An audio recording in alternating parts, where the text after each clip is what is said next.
right, everybody. I'm super excited. We're on our next session here with Lisa, and what we're going to be talking about today is how to deal with email. I actually use a tool, can't remember the name of it, I'll have to find it, but I use this tool that tracks what I do every week. And I knew we were talking about email this week, so I figured I should see what I've actually been up to. And I spent 7 hours in email last week, which is nowhere near what I thought I spent. I figured I spent like 20 or 30 minutes a day. And so it was much, much more than that. And I think it's definitely easy for it to be a distraction. We feel like we have to deal with it when it comes in, which may or may not be true. But today, Lisa's going to share with us exactly how to deal with email, some strategies for that, and how you can actually optimize your use of it instead of it just being a total time suck for you. So tell us what we should be paying attention to. I think there's a couple things to look at. One is to start to build awareness around how much time are you spending on email, and what's the challenge that you face. A couple days ago, I actually gave a presentation, 90 minutes on email, which in case you're wondering, is a long time. Wow. On email, long time, way long time. But anyway, we started out the presentation with what are the real challenges with email? And what we found in this group was that their main challenges, they feel like they can be in their inbox all day long and constantly checking their email to the extent that it felt as if they never got any work done because they were just responding to emails back and forth. That was their number one challenge across the room. There's about 150 lawyers in the room, actually. Wow. And I would say about 148 of them raised their hand when they said, yes, that was my challenge too. Some of the other email challenges, and we're going to spend most of our time talking about that one, but just in case you're wondering, are you alone? I will say you're not. Some of the other email challenges that they came up with was the fact that they will respond to the email in their head and never send it. And so we're going to talk about how to address that.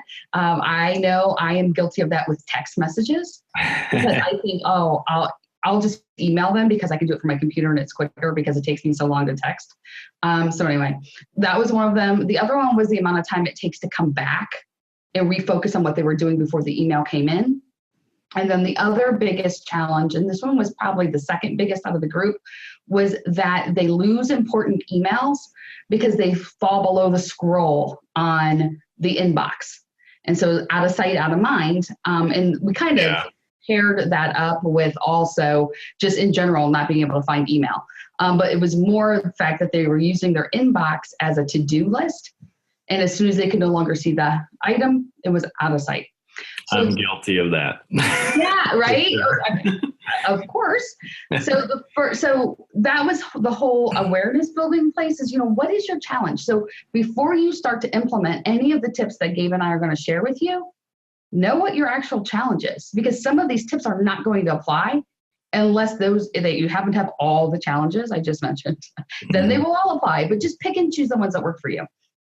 And so one of the first things that I advise is to create some sort of an email structure for yourself that's easy to follow. Okay. So for example, if you are checking your email every time you hear a beep and you know that you've received a notification saying, I'm not going to check my email until the end of the day is probably too big of a jump to go to. Mm-hmm.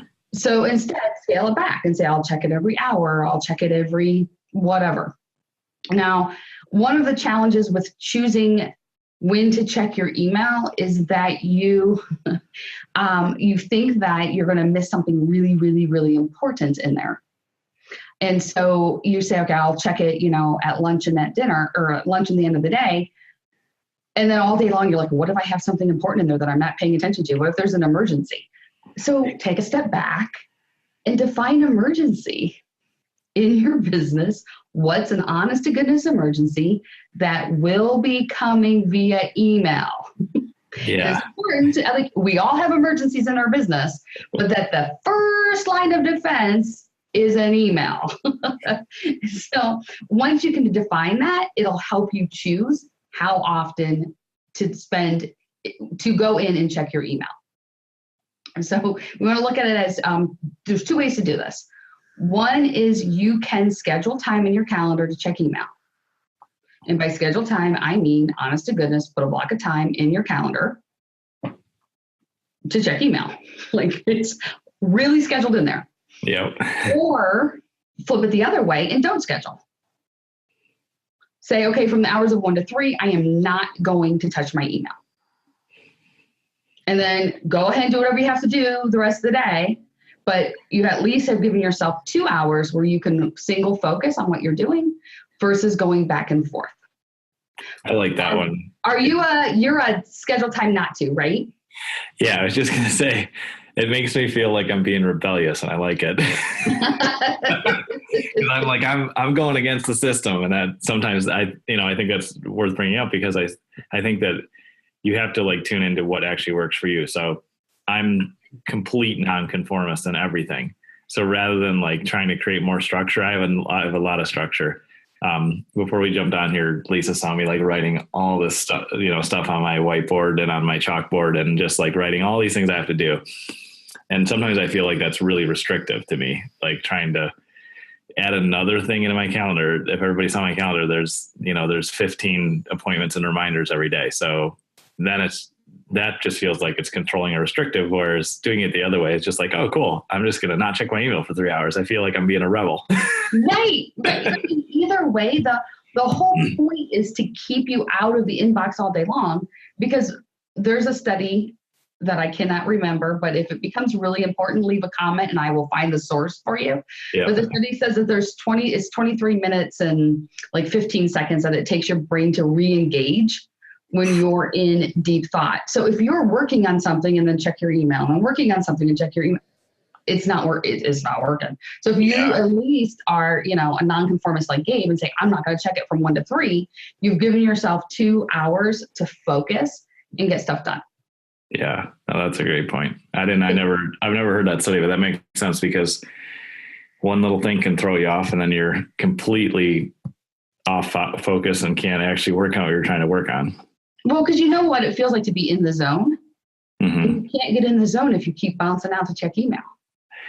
At my son's school, it's a Hershey Montessori school, and in order to be an accredited school, you have to have 2 windows of 3-hour time where there's no interruption for the kids. And it just made me think of that because it's like that's what they consider to be a fully focused session. So it's a good point. Like if that's for kids, I'm sure it will work for adults too. I would hope. Yeah. And then the other part, once you've decided when to schedule your email, is then, okay, now what do you do when you get in there? Well, there's 2 ways of going in and checking your email. One is kind of like a flyby, and one is to actually process everything in there. And so I recommend that once a day, at least, you schedule a fully process what's in there, but allow yourself the opportunity to go in and do just a flyby, meaning you check and see, is there something urgent? Is there something in there I really need to deal with right now? And do that. What happens though is we tick those off and then you can leave all that other stuff in there that still has to be dealt with, but it just hangs out there, which is how the thing falls below the scroll because there's all this other stuff that's not urgent, but it needs to get done. And then it pushes down all those other to-dos. So before you go in, define, is this a task of progress or a task of completion? And if it's of progress, then you're saying, okay, look, I'm just going to knock out the important things. And then later, and you've already defined when that later is, I'll come in and process the rest of the box. And when you process the rest of the box, you're doing things like unsubscribing from emails that you no longer want to be a part of, or putting them into a file that says read later and popping them in there to read later. They don't have to sit in your inbox because you want to read them later. Just put them in there in the read later file and then mark a time to go and read them. Anything that's in the inbox should be action. Everything else is either deleted or filed. That's a good point. And I think maybe what you just mentioned to even like define it more, which would be helpful for me, is like in the morning, I definitely need to skim my emails because I work with clients around the world. And so like they could be working while I'm sleeping. So skimming it first thing can be efficient, and going into my inbox knowing that I'm just skimming it to just tackle just the top line important things is a better mindset than not knowing what I'm doing in there and like working on some things or just skimming some things. And then to have like set 30 minutes later to actually respond to all my emails. I mean, that's definitely a good, good way to look at it instead of not knowing what you're doing, because then you just jump around and are completely unproductive. Right. And there, you may have decided what your most important things are to handle that day, yet because something happened in your there may be something sitting in your inbox that changes that priority. So if you don't do that skim through and then later you do, you're thinking, oh, I wish I would have set my day up differently. This allows you that opportunity to say, okay, is there any emerging priorities here? And if so, do I adjust my day or not? One of my clients is a doctor. And so what she does, she knows that people will send her requests for prescription or need to change an appointment or they have a question about what they're doing. Well, if she saves all those to the end of the day, she then misses that window to send in prescriptions or to schedule appointments because she wants them done during the business day. So she goes in, sees whatever's there, sends them out to her assistant to handles the one that she as a PhD or MD prescriber needs to actually handle herself. Right. Anything else so she uses her time during the day to just move things to their next step so that she can have good customer service for her clients and patients. And then the end of the day, she processes all the rest. So very similar to what you're describing. That's awesome. Yeah. So tools. As we're taking my 90-minute presentation from the other day, I'm boiling it down to you to 15 at the very top level. But let's talk tools. So one of the tools, Gabe, that you brought up was SaneBox. Yeah, it's amazing. I found it like a month ago from a friend of mine, and I'll put the link in the show notes here for everybody so they can see that. But it automatically goes through and learns like how you handle email. It knows like if something's a newsletter, it automatically knows it. And it'll put it in a folder called Sane Later or Sane News. And then it also every day it sends you one email, maybe 2 emails a day in the beginning, but basically it gets to the point where it sends you one email a day and says, hey, check all these emails. We trained them into different folders for you. Make sure they're right. And then you click, you can log in and you can say everything's good. That's correct. Or you can say, oh, bring that email back into my inbox one time, or always bring that email back in. So like it may mistakenly have, taken an email from you, Lisa, and put it in a folder that shouldn't be in. I can move it to the right folder and that's trained there permanently. So what I love about it is I get about 500 or 600 emails a day. And now I only get like 50 maybe, because it's automatically, trained everything. And it's like $12 a month. It's not expensive. And it has saved me. I used to spend, I was telling you, like I spent 7 hours last week on email, which was a lot, but not terrible. I used to spend at least an hour and a half a day cleaning things up, dealing with it. And I like unsubscribe from things all the time. But I think we reach this tipping point sometimes with old email addresses where you can only unsubscribe so much and you're just kind of stuck in the loop with some people. This tool cleans all that up for you, which is phenomenal. And the other, so sanebox.com is definitely what everybody should check out. Like I said, I'll share a link for that. The other thing that came to mind when you were talking about earlier is like, you don't want to miss that really important email. There's 2 tools that you could use to do this. Both have free account levels. Zapier is one of them. And then the other one is called IFT. And I can write a rule in there, and basically anybody can do it. It's not that difficult. I could write an email. Anytime I get an email from Lisa, I could get a text message.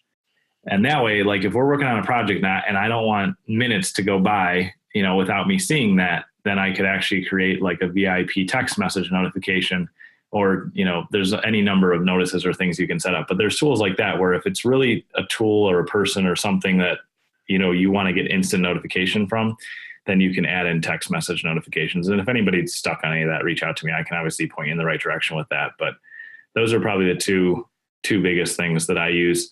And then the third one I'll say, and I don't know if you have any more to share, Lisa, is that if you use like Google Apps or Gmail or whatever email client you use, take an hour one day, read about all the search tools and functions that are in there, because it can make your life so much easier. I know all the keyboard shortcuts and search functions and everything for Gmail, and I can instantly find what I'm looking for instead of like scrolling through folders or doing it the long way. There's usually a shortcut, and it's worth spending a little time, learning how to use those. Right. And a couple other ones that I've heard of, and IFT is great. It's IFTT, right? If this, then that. Yeah. If this happens, then do that. Yeah. You set up the rule, and it really is. I can do it. So we all know tech. Regular, normal business owner Lisa can totally rock IFT. Love that. Love that. But another one is unroll.me. So that one there, you can go in and it'll find all the places you're subscribed to, and you can decide what you want to do with it, whether you want to get one digest with everything from the day or unsubscribe completely or have it come to your inbox. And what was the other one I was going to tell you? Oh, a virtual assistant. You could use a person to actually go through your inbox and then send you the things that are most important. So yeah, definitely. Just, to recap a couple email strategies, know what your challenge is for email. And then after you're applying some of the tips that we are talking about today, you'll want to go back and make sure you didn't create any unexpected circumstances with those tips. So for example, when you are aware what's going on, you decide I'm going to schedule time at this time and this time, make sure that doesn't throw you for a loop for some other reason. So for example, one of my clients owns a dog training facility, and she decided she was only going to check her email like in the afternoon and right before the end of her day. Only people who come in for training, they send her email cancellations. So she would show up for a session and be missing people and not know why. Yeah. And it was because she wasn't checking your email all day long.